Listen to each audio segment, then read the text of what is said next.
આપણે પદ્મપુરાણના 15મા દિવસની કથાને આગળ વધારીએ.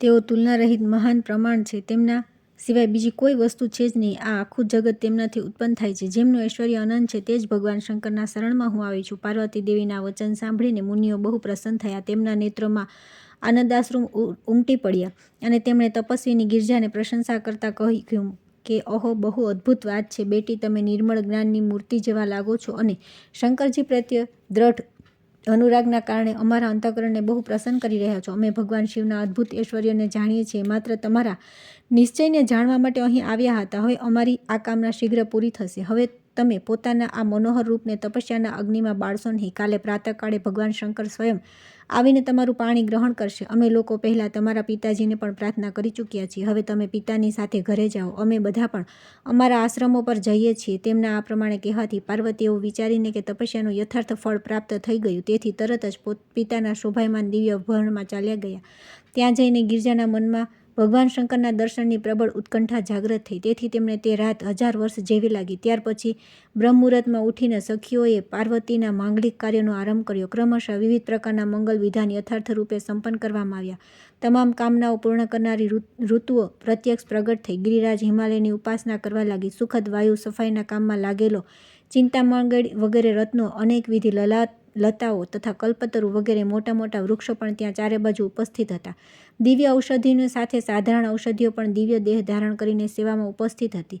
રસ અને ધાતુઓ પણ ત્યાં સેવક સેવિકાનું કામ કરતા હતા. નદીઓ, સમુદ્ર તથા સ્થાવર જંગમ બધા પ્રાણીઓ મૂર્તિમાન થઈને હિમવાનનો મહિમા વધારી રહ્યા હતા. બીજી બાજુ નિર્મળ શરીરવાળા દેવતા, મુનિ, નાગ, યક્ષ, ગંધર્વ અને કિન્નરો શ્રી શંકરના શૃંગારની સંપૂર્ણ સામગ્રી લઈને ગંધમાદન પર્વત પર આવ્યા. બ્રહ્માજીએ શંકરજીની જટામાં ચંદ્રમાની કળા સજાવી. ભગવાન શ્રી વિષ્ણુના રત્નના બનેલા કર્ણભૂષણ, ઉજ્જવળ કંઠહાર અને ભુજંગના આભૂષણો લઈને શ્રી શંકરજીની સામે ઉપસ્થિત થયા અને અન્ય દેવતાઓ મનોવેગી નંદીને પણ વિભૂષિત કર્યા. વિવિધ પ્રકારના શૃંગારની સામગ્રીઓ દ્વારા શ્રી શંકરજીને સુસજ્જ કરીને તેમને સુંદર આભૂષણ પહેરાવીને પણ દેવતાઓની ધીરજ ખૂટી ગઈ. તેઓ શીઘ્રથી શીઘ્ર લગ્ન કાર્ય સંપન્ન કરાવવાની ઉતાવળમાં હતા. પૃથ્વી દેવી પણ બહુ વ્યગ્ર હતા. તેઓ સુંદર રૂપ ધારણ કરીને ઉપસ્થિત થયા અને નૂતન તથા સુંદર રસ અને ઔષધિઓ પ્રદાન કરવા લાગ્યા. સાક્ષાત વરુણ રત્ન આભૂષણ તથા વિવિધ પ્રકારના રત્નોના બનેલા અદ્ભુત પુષ્પ લઈને ઉપસ્થિત થયા.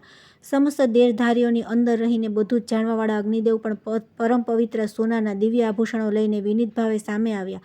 વાયુ સુગંધ પ્રસરાવી મંદ મંદ ગતિથી પ્રવાહિત થવા લાગ્યો, જેથી તેનો સ્પર્શ ભગવાન શંકરને સુખદ લાગે. વજ્રથી સજ્જ દેવરાજ ઇન્દ્રે અતિ પ્રસન્નતા સાથે પોતાના હાથેથી ભગવાન શિવ પર છત્ર ધર્યું. તે છત્ર પોતાના ઉજ્જવળ પ્રકાશથી ચંદ્રમાના કિરણોનો ઉપાસ કરી રહ્યું હતું. ગંધર્વ અને કિન્નર અત્યંત મધુર વાદ્યોના ધ્વનિ સાથે ગાન કરવા લાગ્યા. મુહૂર્ત અને ઋતુઓ મગ્ન થઈને ગાન અને નૃત્ય કરવા લાગ્યા. ભગવાન શંકર હિમવાના નગરમાં પહોંચ્યા. તેમના ચંચળ પ્રમથ ગણ હિમાલયનું મંથન કરતા રહીને ત્યાં સ્થિત થયા. ત્યાર પછી વિશ્વવિધાતા બ્રહ્માજી તથા ભગવાન શંકર ક્રમશઃ લગ્ન મંડપમાં પધાર્યા. શિવે પોતાના પત્ની ઉમાની સાથે શાસ્ત્રોક્ત વિધિથી લગ્ન કર્યા.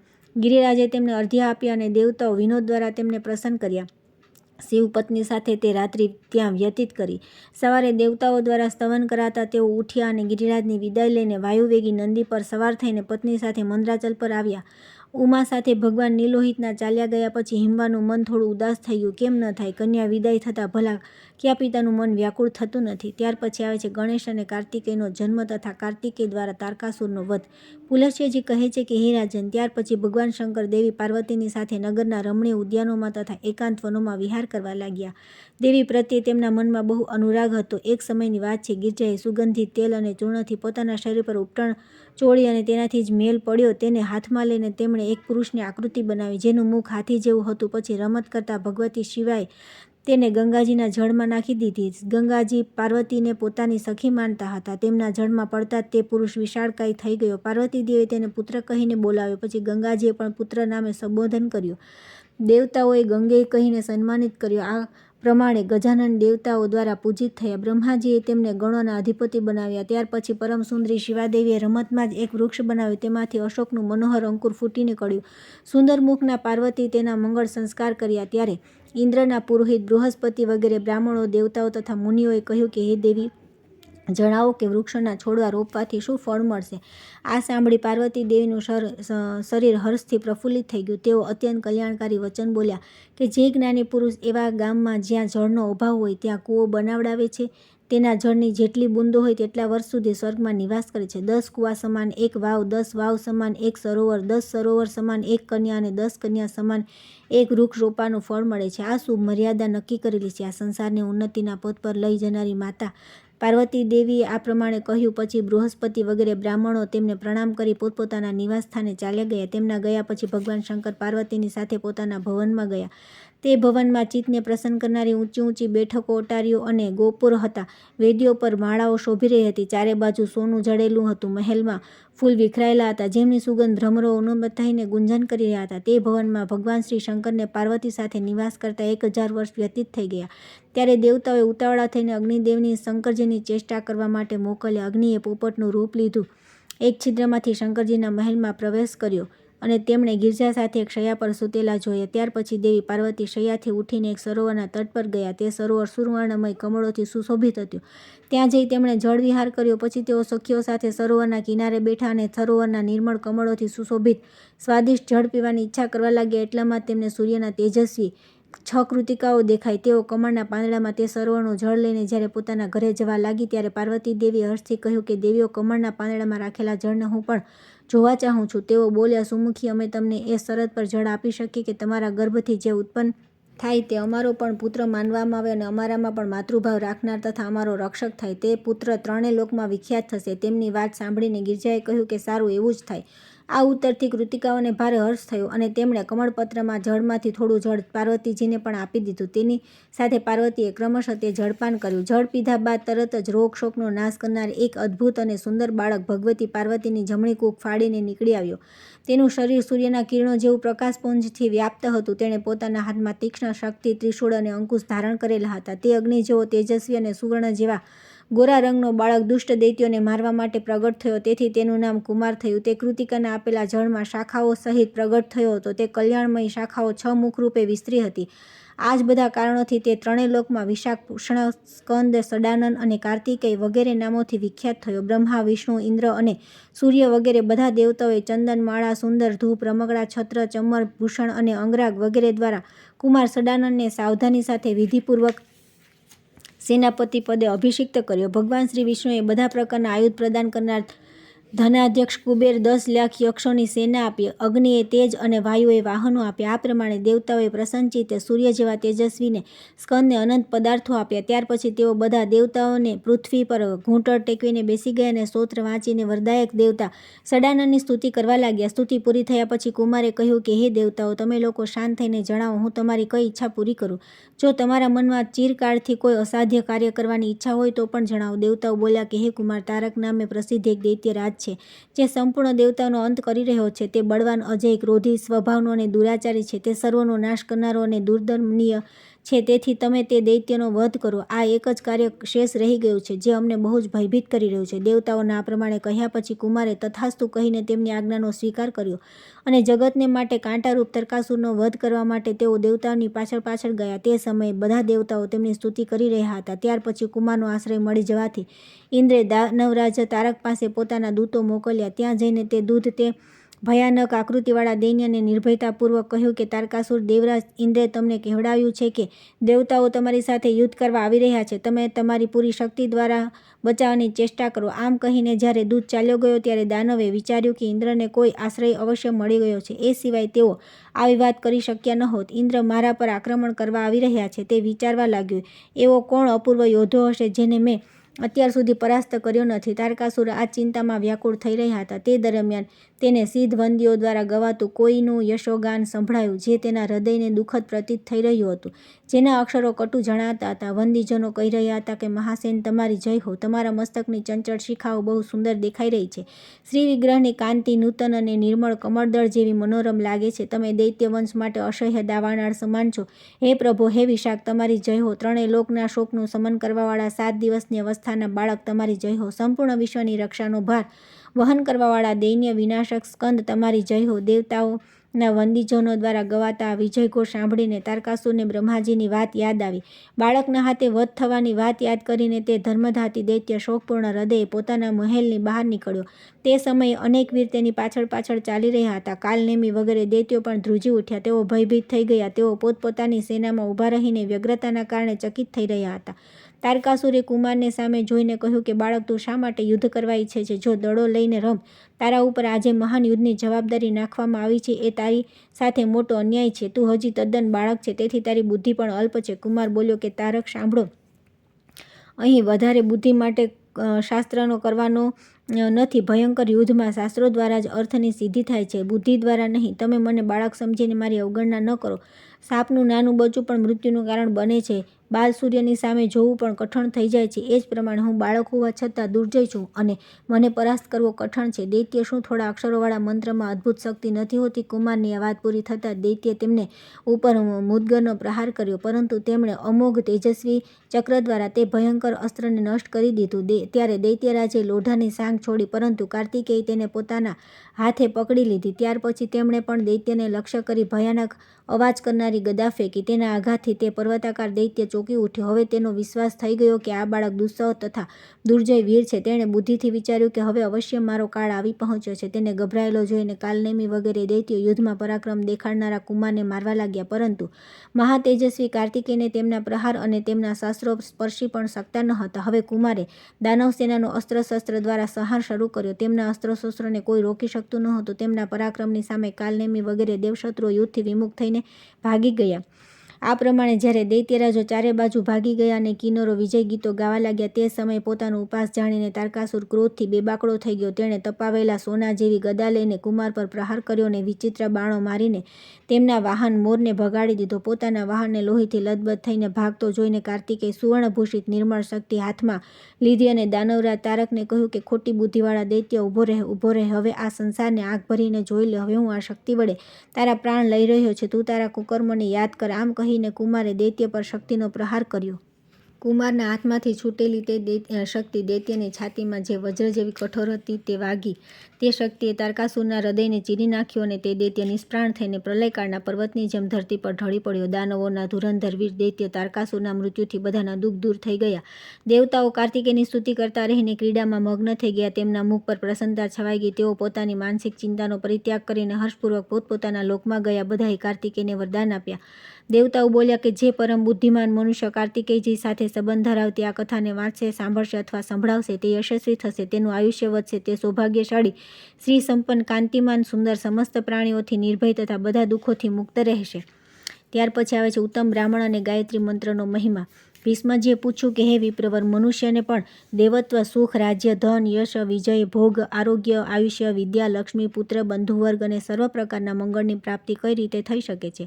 આ બતાવવાની કૃપા કરો. પુલસ્ત્યજીએ કહ્યું કે હે રાજન, આ પૃથ્વી પર બ્રાહ્મણ સદા વિદ્યા વગેરે ગુણોથી યુક્ત અને શ્રી સંપન્ન હોય છે. ત્રણેય લોક અને દરેક યુગમાં બ્રાહ્મણ દેવતા નિત્ય પવિત્ર માનવામાં આવે છે. બ્રાહ્મણ દેવતાઓનો પણ દેવતા છે. સંસારમાં તેને તોલે બીજું કોઈ નથી. તે સાક્ષાત ધર્મની મૂર્તિ છે અને આ પૃથ્વી પર સર્વને મોક્ષ પ્રદાન કરનાર છે. બ્રાહ્મણ બધાનો ગુરુ, પૂજ્ય અને તીર્થ સ્વરૂપ છે. બ્રહ્માજીએ તેને બધા દેવતાઓનો આશ્રય બનાવ્યો છે.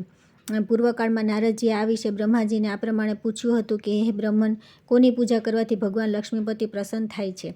બ્રહ્માજી બોલ્યા કે જેના પર બ્રાહ્મણ પ્રસન્ન થાય તેના પર ભગવાન શ્રી વિષ્ણુ પણ પ્રસન્ન થાય છે. તેથી બ્રાહ્મણની સેવા કરનારા મનુષ્ય પરબ્રહ્મ પરમાત્માને પ્રાપ્ત થાય છે. બ્રાહ્મણના શરીરમાં સદા શ્રી વિષ્ણુનો નિવાસ છે. જે દાન, માન અને સેવા વગેરે દ્વારા દરરોજ બ્રાહ્મણની પૂજા કરે છે, તેના દ્વારા શાસ્ત્રીય વિધિ અનુસાર ઉત્તમ દક્ષિણાથી યુક્ત 100 યજ્ઞનું અનુષ્ઠાન થઈ જાય છે. જેના ઘરે આવેલો વિદ્વાન બ્રાહ્મણ નિરાશ પાછો જતો નથી, તેના તમામ પાપોનો નાશ થઈ જાય છે તથા તે અક્ષયલોકને પ્રાપ્ત થાય છે. પવિત્ર દેશ કાલમાં સુપાત્ર બ્રાહ્મણને જે ધનનું દાન આપવામાં આવે છે તેને અક્ષય માનવું જોઈએ. તે જન્મ જન્માંતરોમાં ફળ આપતું રહે છે. બ્રાહ્મણોની પૂજા કરનાર મનુષ્ય કદી દરિદ્ર, દુઃખી અને રોગી થતો નથી. જેનું ઘરનું આંગણું બ્રાહ્મણની ચરણરથથી પવિત્ર થતું રહે છે તે પુણ્ય ક્ષેત્ર સમાન છે. તે સ્થાન યજ્ઞ કર્મ માટે શ્રેષ્ઠ માનવામાં આવ્યું છે. હે ભીષ્મ, પૂર્વકાળમાં બ્રહ્માજીના મુખથી પ્રથમ બ્રાહ્મણનો પ્રાદુર્ભાવ થયો. પછી તે જ મુખથી જગતની સૃષ્ટિ અને પાલનના હેતુભૂત વેદ પ્રગટ થયા. તેથી વિધાતાએ સમસ્ત લોકોની પૂજા ગ્રહણ કરવા માટે અને સમસ્ત યજ્ઞોના અનુષ્ઠાન માટે બ્રાહ્મણના જ મુખોમાં વેદોને સમર્પિત કર્યા. પિતૃયજ્ઞ, લગ્ન, અગ્નિહોત્ર, શાંતિ કર્મ તથા બધી પ્રકારના માંગલિક કાર્યોમાં બ્રાહ્મણ સદા ઉત્તમ માનવામાં આવે છે. બ્રાહ્મણના જ મુખથી દેવતાઓ હવ્યનો તથા પિતૃઓ કાવ્યનો ઉપભોગ કરે છે. બ્રાહ્મણ વિના દાન, હોમ, બલિ બધું નિષ્ફળ છે. જ્યાં બ્રાહ્મણોને ભોજન આપવામાં આવતું નથી ત્યાં અસુર, પ્રેત, દૈત્ય અને રાક્ષસ ભોજન કરે છે. તેથી દાન, હોમ વગેરેમાં બ્રાહ્મણને બોલાવીને તેમની પાસે બધા કર્મ કરાવવા જોઈએ. ઉત્તમ દેશ કાળમાં અને ઉત્તમ પાત્રને આપેલું દાન લાખ ગણો અધિક ફળદાયી થાય છે. બ્રાહ્મણને જોઈને શ્રદ્ધાપૂર્વક તેને પ્રણામ કરવા જોઈએ. તેના આશીર્વાદથી મનુષ્યનું આયુષ્ય વધે છે, તે ચિરંજીવ થાય છે. બ્રાહ્મણને જોઈને તેને પ્રણામ ન કરવાથી, બ્રાહ્મણ સાથે દ્વેષ રાખવાથી તથા તેના પ્રત્યે અશ્રદ્ધા કરવાથી મનુષ્યનું આયુષ્ય ક્ષીણ થાય છે, તેમના ધન ઐશ્વર્યનો નાશ થાય છે તથા પરલોકમાં તેમની દુર્ગતિ થાય છે. બ્રાહ્મણનું પૂજન કરવાથી આયુ, યશ, વિદ્યા અને ધનની વૃદ્ધિ થાય છે તથા મનુષ્ય શ્રેષ્ઠ દશાને પ્રાપ્ત થાય છે. એમાં સહેજ પણ સંદેહ નથી. જે ઘરોમાં બ્રાહ્મણના ચરણ પડતા નથી, જ્યાં વેદ અને શાસ્ત્રોનો ધ્વનિ સંભળાતો નથી, જે યજ્ઞ, તર્પણ અને બ્રાહ્મણોના આશીર્વાદથી વંચિત રહે છે, તે સ્થાન સ્મશાન સમાન છે.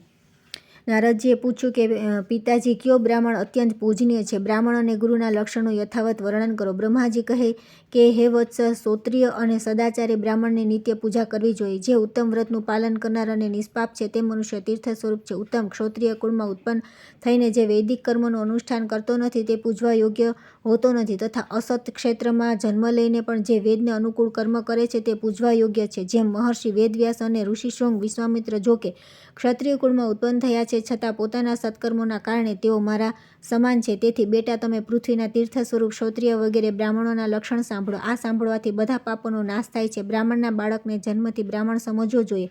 સંસ્કારોથી તે દ્વિજ કહેવાય છે તથા વિદ્યા ભણવાથી તે વિપ્ર નામ ધારણ કરે છે. આ પ્રમાણે જન્મ, સંસ્કાર અને વિદ્યા ત્રણે હોવા એ ક્ષત્રિયના લક્ષણ છે. જે વિદ્યા, મંત્ર અને વેદોથી શુદ્ધ થઈને તીર્થસ્થાન વગેરેના કારણે વિશેષ પવિત્ર થઈ ગયો છે, તે બ્રાહ્મણ પરમ પૂજ્ય માનવામાં આવે છે. જે સદા ભગવાન નારાયણમાં ભક્તિ રાખે છે, જેનું અંતઃકરણ શુદ્ધ છે, જેણે પોતાની ઇન્દ્રિયો અને ક્રોધને જીતી લીધા છે, જે બધા લોકો પ્રત્યે સમાન ભાવ રાખે છે, જેના હૃદયમાં ગુરુ, દેવતા અને અતિથિ પ્રત્યે ભક્તિ છે, જે પિતા માતાની સેવા કરે છે, જેનું મન પરસ્ત્રીમાં કદી સુખનો અનુભવ કરતું નથી, જે સદા પુરાણોની કથા કહેતો અને ધાર્મિક ઉપાખ્યાનો પ્રસાર કરે છે, તે બ્રાહ્મણના દર્શનથી દરરોજ અશ્વમેઘ વગેરે યજ્ઞોનું ફળ પ્રાપ્ત થાય છે. જે દરરોજ સ્નાન, બ્રાહ્મણોનું પૂજન તથા વિવિધ પ્રકારના વ્રતોનું અનુષ્ઠાન કરીને પવિત્ર થઈ ગયો છે તથા જે ગંગાજીના જળનું સેવન કરે છે, તેની સાથે વાતચીત કરવા માત્રથી જ ઉત્તમ ગતિ પ્રાપ્ત થાય છે. જે શત્રુ અને મિત્ર બંને પ્રત્યે દયાભાવ રાખે છે, બધા લોકો સાથે સમતાન વર્તાવ કરે છે, બીજાનું ધન તો શું, પણ જંગલમાં પડેલું તણખલું પણ ચોરતો નથી, કામ અને ક્રોધ વગેરે દોષોથી મુક્ત છે, જે ઇન્દ્રિયોનો વશ થતો નથી, યજુર્વેદમાં વર્ણવેલા ચતુર્વેદમયી શુદ્ધ તથા 24 અક્ષરોથી યુક્ત ત્રિપદા ગાયત્રીના દરરોજ જપ કરે છે તથા તેનો ભેદ જાણે છે, તે બ્રહ્મપદને પ્રાપ્ત થાય છે. નારદજીએ પૂછ્યું કે પિતાજી, ગાયત્રીનું શું લક્ષણ છે? તેના દરેક અક્ષરમાં કયા કયા ગુણ છે તથા તેની કુક્ષી, ચરણ તથા ગોત્રનો શો નિર્ણય છે? આ સ્પષ્ટ રૂપે જણાવો. બ્રહ્માજી બોલ્યા કે વત્સ, ગાયત્રી મંત્રનો છંદ ગાયત્રી અને દેવતા સવિતા છે. ગાયત્રી દેવીનો વર્ણ શુક્લ, મુખ અગ્નિ અને ઋષિ વિશ્વામિત્ર છે. બ્રહ્માજી તેમના મસ્તકદાનીય છે. તેમની શિખા રુદ્ર અને હૃદય વિષ્ણુ છે. તેમનો ઉપનયન કર્મમાં વિનિયોગ થાય છે. ગાયત્રી દેવી સંખ્યાન ગોત્રમાં ઉત્પન્ન થયા છે. ત્રણેય લોકમાં તેમના 3 ચરણ છે. પૃથ્વી તેમના ઉદરમાં સ્થિત છે. પગથી લઈને મસ્તક સુધી શરીરના 24 સ્થાનોમાં ગાયત્રીના 24 અક્ષરોનો ન્યાસ કરીને દ્વિજ બ્રહ્મલોકને પ્રાપ્ત થાય છે તથા પ્રત્યેક અક્ષરના દેવતાનું જ્ઞાન પ્રાપ્ત કરવાથી વિષ્ણુ ભગવાનનું સાયુજ્ય મળે છે. હવે હું ગાયત્રીનું બીજું ચોક્કસ લક્ષણ કહું છું. તે 18 અક્ષરોનો યજુર મંત્ર છે. અગ્નિ શબ્દથી તેનો આરંભ થાય છે અને સ્વાહાના હકારથી તેની સમાપ્તિ થાય છે. પાણીમાં ઊભા રહીને આ મંત્રનો 100 વાર જપ કરવો જોઈએ. એનાથી કરોડો પાતક અને ઉપપાતક નષ્ટ થઈ જાય છે. જપ કરનાર પુરુષ બ્રહ્મહત્યા વગેરે પાપોથી મુક્ત થઈને મારા લોકને પ્રાપ્ત થાય છે. તે મંત્ર આ પ્રમાણે છે. આ જ પ્રમાણે વિષ્ણુ મંત્ર, માહેશ્વર મંત્ર, દેવી મંત્ર, મંત્ર જપ, ગણેશ મંત્ર તથા બીજા દેવતાઓના મંત્ર જપ કરવાથી પણ મનુષ્ય પાપરહિત થઈને ઉત્તમ ગતિને પામે છે. જે કોઈ કુળમાં ઉત્પન્ન થયેલ બ્રાહ્મણ જો જપ પરાયણ હોય તો તે સાક્ષાત બ્રહ્મ સ્વરૂપ છે. તેનું યત્નપૂર્વક યજન કરવું જોઈએ. આવા બ્રાહ્મણને દરેક પર્વ પર વિધિપૂર્વક દાન આપવું જોઈએ. એનાથી દાતાને કરોડો જન્મ સુધી અક્ષયફળની પ્રાપ્તિ થાય છે. જે બ્રાહ્મણ સ્વાધ્યાય પરાયણ થઈને સ્વયં ભણે છે, બીજાઓને ભણાવે છે અને સંસારમાં દ્વિજાતિઓને ત્યાં ધર્મ, સદાચાર, સ્મૃતિ, પુરાણ સંહિતા તથા ધર્મ સંહિતાનું શ્રવણ કરાવે છે, તે આ પૃથ્વી પર ભગવાન શ્રી વિષ્ણુ સમાન છે. તે મનુષ્ય, તે દેવતાઓ પણ પૂજ્ય છે. તે તીર્થ સ્વરૂપ અને નિષ્પાપ બ્રાહ્મણનું બળ અક્ષય હોય છે. તેનું આદરપૂર્વક પૂજન કરીને મનુષ્ય વિષ્ણુના ધામને પ્રાપ્ત થાય છે. જે દ્વિજ ગાયત્રીના દરેક અક્ષરનો તેના દેવતા સહિત પોતાના શરીરમાં ન્યાસ કરીને દરરોજ પ્રાણાયામ સાથે તેના જપ કરે છે, તે કરોડો જન્મોના કરેલા સંપૂર્ણ પાપોથી છુટકારો મેળવે છે. એટલું જ નહીં, તે બ્રહ્મપદને પ્રાપ્ત થઈને પ્રવૃત્તિથી પર થઈ જાય છે. તેથી હે નારદ, તમે પ્રાણાયામ સાથે ગાયત્રીના જપ કરો. નારદજીએ પૂછ્યું કે હે બ્રહ્મન, પ્રાણાયામનું સ્વરૂપ કેવું છે? ગાયત્રીના દરેક અક્ષર દેવતા કોણ કોણ છે તથા શરીરમાં કયા કયા અંગોમાં તેમનો ન્યાસ કરવામાં આવે છે? હે તાત, આ બધી વાતોનું ક્રમશઃ વર્ણન કરો. બ્રહ્માજી બોલ્યા કે પ્રત્યેક દેહધારીના ગુદાસ્થાનમાં અપાન અને હૃદયમાં પ્રાણ રહે છે. તેથી ગુદાને સંકુચિત કરીને પૂર્વક ક્રિયા દ્વારા અપાન વાયુને પ્રાણવાયુ સાથે સંયુક્ત કરવો, ત્યાર પછી વાયુને રોકીને કુંભક કરવો અને એના પછી રેચકની ક્રિયા દ્વારા વાયુને બહાર કાઢવો. પૂર્વક વગેરે પ્રત્યેક ક્રિયાની સાથે 3 વાર પ્રાણાયામ મંત્રનો જપ કરવો જોઈએ. દ્વિજે 3 પ્રાણાયામ કરીને ગાયત્રીના જપ કરવા જોઈએ. આ પ્રમાણે જે જપ કરે છે તેના મહાપાતકો નાશ પામે છે તથા બીજા પાતક પણ એક જ વારના મંત્રોચ્ચારણથી નષ્ટ થઈ જાય છે. જે પ્રત્યેક વર્ણના દેવતાનું જ્ઞાન પ્રાપ્ત કરીને પોતાના શરીરમાં તેનો ન્યાસ કરે છે તે બ્રહ્મભાવને પ્રાપ્ત થાય છે. તેને મળનારા ફળનું વર્ણન કરી શકાય એમ નથી. બેટા, પ્રત્યેક અક્ષરના જે દેવતા છે તેમનું વર્ણન કરું છું, સાંભળો. આ અક્ષરોનો જપ કરવાથી દ્વિજને ફરી જન્મ લેવો પડતો નથી. પ્રથમ અક્ષરના દેવતા અગ્નિ, બીજાના વાયુ, ત્રીજાના સૂર્ય, ચોથાના આકાશ, પાંચમાના યમરાજ, છઠ્ઠાના વરુણ, સાતમાના બૃહસ્પતિ, આઠમાના પર્જન્ય, નવમાના ઇન્દ્ર, 10માના ગંધર્વ, 11માના પૂષા, 12માના મિત્ર, 13માના ત્વષ્ટા, 14માના વસુ, 15માના મરુદ્ગણ, 16માના સોમ, 17માના અંગિરા, 18માના વિશ્વદેવ, 19માના અશ્વિની કુમાર, 20માના પ્રજાપતિ, 21માના સંપૂર્ણ દેવતા, 22માના રુદ્ર, 23માના બ્રહ્મા અને 24માના શ્રી વિષ્ણુ છે. આ પ્રમાણે 24 અક્ષરોના 24 દેવતા માનવામાં આવે છે. ગાયત્રી મંત્રના આ દેવતાઓનું જ્ઞાન પ્રાપ્ત કરી લીધા પછી સંપૂર્ણ વાંગ્મયીનો બોધ થઈ જાય છે. જે આ પ્રમાણે જાણે છે તે તમામ પાપોથી મુક્ત થઈને બ્રહ્મપદને પ્રાપ્ત થાય છે. વિજ્ઞ પુરુષે પોતાના શરીરના પગથી લઈને મસ્તક સુધી 24 સ્થાનોમાં પ્રથમ ગાયત્રીના અક્ષરોનો ન્યાસ કરવો જોઈએ. તતનો, પગના અંગૂઠામાં સનો, ઘૂંટીમાં વીનો, બંને પિંડીઓમાં તુનો, ઘૂંટણોમાં વનો, જાંઘોમાં રેનો, ગુદામાં ણનો, અંડકોશમાં મનો, કટિભાગમાં ભનો, નાભીમાં ગૌનો, ઉદરમાં દેનો, બંને સ્તનોમાં વનો, હૃદયમાં સ્યનો, બંને હાથોમાં વીનો, મુખમાં માનો, તાળવામાં હીનો, નાકના અગ્રભાગમાં ધીનો, બંને નેત્રોમાં યોનો, બંને ભ્રમરના યોનો, લલાટમાં નનો, મુખમાં પર્વ ભાગમાં પ્રનો, દક્ષિણ ભાગમાં ચોનો, પશ્ચિમ ભાગમાં અને દનો, મુખના ઉત્તરના ભાગમાં ન્યાસ કરો. પછી યાતનો મસ્તકમાં ન્યાસ કરીને સર્વવ્યાપી સ્વરૂપમાં સ્થિત થઈ જવું. ધર્માત્મા પુરુષ આ અક્ષરો ન્યાસ કરીને બ્રહ્મા, વિષ્ણુ અને શિવ સ્વરૂપ થઈ જાય છે. તે મહાયોગી અને મહાજ્ઞાની થઈને પરમ શાંતિને પ્રાપ્ત થાય છે. હે નારદ, હવે સંધ્યાકાળના માટે એક બીજો ન્યાસ બતાવું છું, તેનું પણ યથાર્થ વર્ણન સાંભળો. ઓમ ભૂનો હૃદયમાં ન્યાસ કરી ઓમ ભૂર્ભુવનો મસ્તકમાં ન્યાસ કરો. પછી ઓમ સ્વનો શિખામાં, ઓમ તત્સવિતુર્વરેણ્યનો સમસ્ત શરીરમાં, ઓમ ભર્ગો દેવસ્ય ધીમહિનો નેત્રોમાં, ઓમ ધિયો યોનઃ પ્રચોદયાતનો બંને હાથોમાં ન્યાસ કરો. પછી ઓમ આપો જ્યોતિ રસોમૃત બ્રહ્મ ભૂર્ભુવ સ્વરોમ ઉચ્ચારણ કરીને જળનો સ્પર્શ માત્ર કરવાથી દ્વિજ પાપથી શુદ્ધ થઈને શ્રીહરિને પ્રાપ્ત થાય છે. આ પ્રમાણે વ્યહતિ અને 12 ઓમકારથી યુક્ત ગાયત્રીનો સંધ્યા સમયે કુંભક ક્રિયા સાથે 3 વાર જપ કરીને સૂર્યોપસ્થાને સમયે જે ગાયત્રીના 24 અક્ષરોનો જપ કરે છે તે મહાવિદ્યાનો અધીશ્વર થાય છે અને બ્રહ્મપદને પ્રાપ્ત થાય છે. વિહતિ સહિત આ ગાયત્રીનો ફરી ન્યાસ કરવો જોઈએ. આમ કરવાથી દ્વિજ બધા પાપોથી મુક્ત થઈને શ્રી વિષ્ણુના સાયુજ્યને પ્રાપ્ત થાય છે. ન્યાસ વિધિ આ પ્રમાણે છે. ઓમ ભૂ પાદાભ્યામનું ઉચ્ચારણ કરીને બંને ચરણોનો સ્પર્શ કરવો અને જે પ્રમાણે ભૂર્ભુવ જાનુભ્યામ એમ કહીને બંને ઘૂંટણોનો ઓમ સ્વ કટ્યામ બોલીને, કટિભાગનો ઓમ મહ નાભો બોલીને, નાભિસ્થાનનો ઓમ જન હૃદય કહીને, હૃદયનો ઓમ તપ કરયો બોલીને, બંને હાથનો ઓમ સત્યમ લલાટે બોલીને, લલાટનો તથા ગાયત્રી મંત્રનો પાઠ કરી શિખાનો સ્પર્શ કરવો જોઈએ. બીજા બધાથી યુક્ત આ ગાયત્રી જે જાણે છે તે ચારેય વેદોના યોગનો તથા 3 પ્રકારના વાચિક, ઉપાંશુ અને માનસિક જપનું જ્ઞાન ધરાવે છે એમ માનવું. જે આ ગાયત્રીનો જાણતો નથી તેને શુદ્રથી પણ અધમ માનવામાં આવે છે. તે અપવિત્ર બ્રાહ્મણને પિતરોના નિમિત્તે કરેલા પાર્વણ શ્રાદ્ધનું દાન ન આપવું જોઈએ. તેણે કોઈ પણ તીર્થ સ્નાનનું ફળ આપતું નથી. તેનું કરેલું સમસ્ત શુભ કર્મ નિષ્ફળ થઈ જાય છે. જેની વિદ્યા, ધન સંપત્તિ, ઉત્તમ જન્મ, દ્વિજત્વ તથા જે પુણ્યના કારણે તેને આ બધું મળ્યું છે તે પણ વ્યર્થ થઈ જાય છે. મેં પૂર્વકાળમાં ચારે વેદ અને ગાયત્રીની તુલના કરી હતી. તે સમયે ચારે વેદો કરતાં ગાયત્રી જ ભારે સિદ્ધ થઈ, કેમ કે ગાયત્રી મોક્ષ આપનારી માનવામાં આવે છે. ગાયત્રીના 10 જપ કરવાથી, વર્તમાન જન્મના 100 જપ કરવાથી, પાછલા જન્મના 10,000 જપ કરવાથી 3 યુગના પાપ નષ્ટ થઈ જાય છે. જે સવારે અને સાંજે રુદ્રાક્ષની માળા દ્વારા ગાયત્રીના જપ કરે છે તે નિસંદેહ ચારે વેદનું ફળ પ્રાપ્ત કરે છે. જે દ્વિજ 1 વર્ષ સુધી 3 સમય ગાયત્રીના જપ કરે છે તેના કરોડો જન્મોના સંચિત પાપ નષ્ટ થઈ જાય છે. ગાયત્રીના ઉચ્ચારણ માત્રથી પાપ રાશિથી છુટકારો મળી જાય છે. મનુષ્ય શુદ્ધ થઈ જાય છે તથા જે દ્વિજ શ્રેષ્ઠ દરરોજ ગાયત્રીના જપ કરે છે તેને સ્વર્ગલોક અને મોક્ષ બંને પ્રાપ્ત થાય છે. જે દરરોજ વસુદેવ મંત્રના જપ અને ભગવાન શ્રી વિષ્ણુના ચરણોમાં પ્રણામ કરે છે તે મોક્ષનો અધિકારી થઈ જાય છે. જેના મુખમાં ભગવાન વાસુદેવના સ્તોત્ર અને તેમની ઉત્તમ કથા છે તેના શરીરમાં પાપનો અંશ પણ રહેતો નથી. વેદશાસ્ત્રોમાં ઓતપ્રોત રહેવાથી, તેમના વિચારોમાં સંલગ્ન રહેવાથી ગંગા સ્નાન જેવું ફળ મળે છે. સંસારમાં ધાર્મિક ગ્રંથોના પાઠ કરવા વાળા મનુષ્યોનું કરોડો યજ્ઞોનું ફળ મળે છે. હે નારદ, મારામાં બ્રાહ્મણોના ગુણોનું સંપૂર્ણ વર્ણન કરવાની શક્તિ નથી. બ્રાહ્મણ સિવાય બીજો કોણ દેહધારી છે જે વિશ્વ સ્વરૂપ હોય? બ્રાહ્મણ શ્રી હરિનો મૂર્તિમાન વિગ્રહ છે. તેના શાપથી વિનાશ થાય છે અને વરદાનથી આયુષ્ય, વિદ્યા, યશ, ધન અને સર્વ પ્રકારની સંપત્તિઓ પ્રાપ્ત થાય છે. બ્રાહ્મણોની કૃપાથી ભગવાન શ્રી વિષ્ણુ સદા બ્રાહ્મણ્ય કહેવાય છે. જે બ્રાહ્મણો પ્રત્યે અનુરાગ રાખનારા દેવ છે, ગાય અને બ્રાહ્મણોના હિતકારી છે તથા સંસારનું ભલું કરવાવાળા છે, તે ગોવિંદ શ્રી કૃષ્ણને વારંવાર નમસ્કાર છે. જે હંમેશા આ મંત્રથી શ્રીહરિની પૂજા કરે છે તેના ઉપર ભગવાન પ્રસન્ન થાય છે તથા તે શ્રી વિષ્ણુનું સાયુજ્ય પ્રાપ્ત કરે છે. જે આ ધર્મમય પવિત્ર આખ્યાનું શ્રવણ કરે છે તેના જન્મ જન્માંતરોના કરેલા પાપ નષ્ટ થઈ જાય છે. જે આ વાંચે છે, વંચાવે છે અને બીજા લોકોને ઉપદેશ કરે છે તેને પુનઃ આ સંસારમાં આવવું પડતું નથી. તે આ લોકમાં ધન, ધાન્ય, રજોચિત ભોગ, આરોગ્ય, ઉત્તમ પુત્ર તથા શુભ કીર્તિ પ્રાપ્ત કરે છે. ત્યાર પછી આવે છે અધમ બ્રાહ્મણોનું વર્ણન, પતિત વિપ્રની કથા અને ગરુડજીનું ચરિત્ર. નારદજી કહે છે કે હે દેવેશ્વર, તમારી કૃપાથી મને પરમ પવિત્ર ઉત્તમ બ્રાહ્મણોનો પરિચય તો મળી ગયો. હવે જે રીતે હું કર્મથી અધમ બ્રાહ્મણને પણ ઓળખી શકું તે તમે જણાવો. બ્રહ્માજી બોલ્યા કે બેટા, જે 10 પ્રકારના સ્નાન, સંધ્યોપાસન અને તર્પણ વગેરે કરતો નથી, જેનામાં ઇન્દ્રિય સંયમનો અભાવ છે, તે જ અધમ બ્રાહ્મણ છે.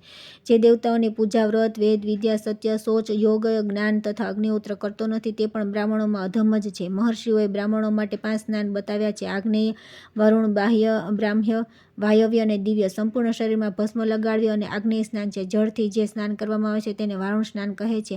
અપોહિષ્ઠાક વગેરે ઋચાઓથી પોતાના ઉપર જે અભિષેક કરવામાં આવે છે તે બ્રાહ્મ સ્નાન છે. શરીર પર હવાથી ઉડીને જે ગાયના ચરણની ધૂળ પડે છે તેને વાયવ્ય સ્નાન કહે છે તથા સૂર્યના તડકામાં વરસાદ પડે છે તેમાં નાહવાને દિવ્ય સ્નાન કહે છે. ઉપરયુક્ત વસ્તુઓ દ્વારા મંત્રપાઠપૂર્વક સ્નાન કરવાથી તીર્થ સ્નાનનું ફળ મળે છે. તુલસીના પાંદડાવાળું જળ, શાળીગ્રામ શિલાને સ્નાન કરાવેલું જળ, ગાયોના શિંગડાનો સ્પર્શ થયો હોય તેવું જળ, બ્રાહ્મણોનું તથા મુખ્ય ગુરુજનોનું ચરણોદક, આ બધા પવિત્ર છે એવું સ્મૃતિઓનું કથન છે. આ 5 પ્રકારના જળથી મસ્તક પર અભિષેક કરવો એ ફરીથી 5 પ્રકારનું સ્નાન છે. આ પ્રમાણે પ્રથમ 5 પ્રકારના સ્નાનોની સાથે 10 પ્રકારનું સ્નાન માનવામાં આવ્યું છે. ત્યાગ, તીર્થ સ્નાન, યજ્ઞ, વ્રત અને હોમ વગેરે દ્વારા જે ફળ મળે છે તે જ ફળ ધીર પુરુષને ઉપરોક્ત સ્નાનોથી પ્રાપ્ત કરી લે છે. જે દરરોજ પિતૃઓનું તર્પણ કરતો નથી તે પિતૃઘાતક છે, તેને નરકમાં જવું પડે છે. સંધ્યા ન કરનાર દ્વિજ બ્રહ્મહત્યારો છે. જે બ્રાહ્મણ મંત્ર, વ્રત, વેદ, વિદ્યા, ઉત્તમ ગુણ, યજ્ઞ અને દાન વગેરેનો ત્યાગ કરી દે છે તે અધમ પણ અધમ છે. મંત્ર અને સંસ્કારહીન, શૌચ અને સંયમ રહિત, બલિષ્ઠ, દેવ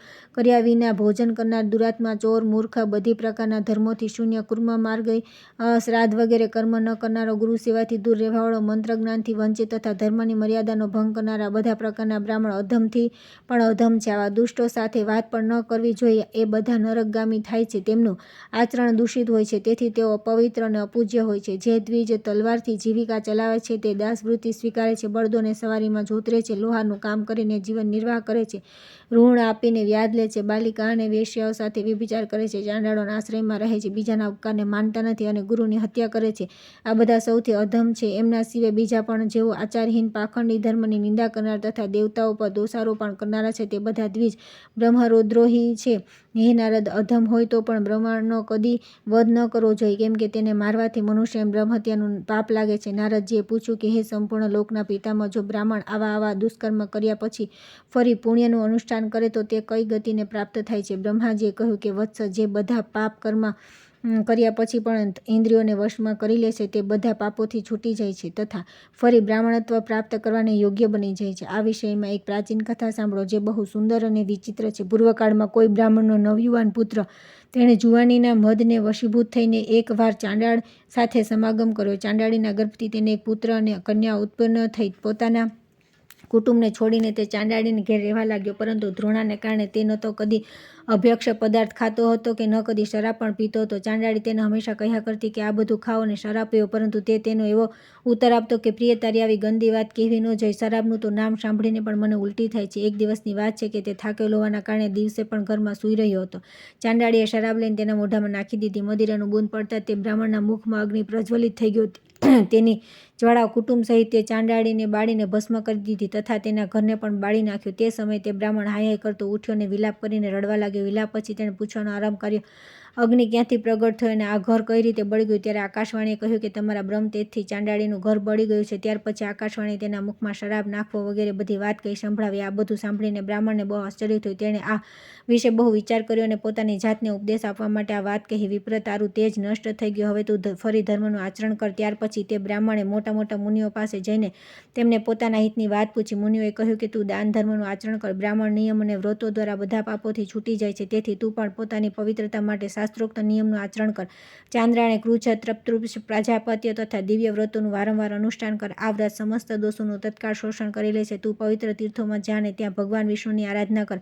આ પ્રમાણે કરવાથી તારા બધા પાપ નષ્ટ થઈ જશે. પુણ્ય તીર્થો અને ભગવાન શ્રી ગોવિંદના પ્રભાવથી પાપોનો ક્ષય થાય છે અને તું બ્રાહ્મણત્વને પ્રાપ્ત થશે. તાત આ વિશે હું તને એક પ્રાચીન ઇતિહાસ સંભળાવું છું. પૂર્વકાળમાં વિજ્ઞાનંદ ગરુડ જ્યારે ઈંડામાંથી બહાર નીકળ્યા ત્યારે નવજાત શિશુની અવસ્થામાં તેમને આહાર ગ્રહણ કરવાની ઈચ્છા થઈ. તેઓ ભૂખથી વ્યાકુળ થઈને માતાને કહેવા લાગ્યા કે માં, મને કંઈક ખાવાનું આપો. પર્વત જેવા શરીરના મહાબળી ગરુડને જોઈને પરમ સૌભાગ્યવતી માતા વિનતાએ મનમાં બહુ હર્ષ થયો. આગળની કથા આપણે આવતીકાલે કરીશું.